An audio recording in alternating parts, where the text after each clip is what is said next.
আজকে আমি চলে এসেছি একজন ভিখারির কাছে। ওর মুখ থেকে শুনবো ওর জীবনের কিছু কথা। আসুন।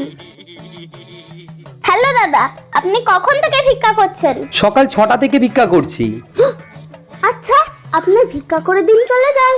না না, রাতে চুরিও তো করি।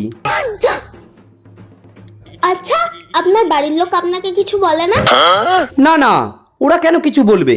ওরা তো এই পাশের গলিতে ভিক্ষা করছে। মনে হচ্ছে তো এটা আপনাদের পারিবারিক ব্যবসা। তা আপনার কাছে তো অনেক টাকা আছে, এত টাকা আপনি কি করবেন?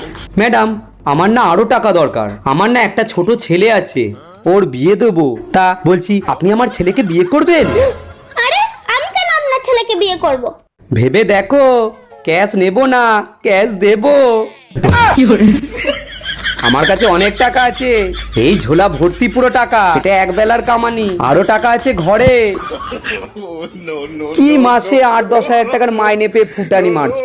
আমার মতো কামাও, আমার মতো। হ্যাঁ, ভেবে দেখবে। হ্যাঁ, ভেবে দেখবে।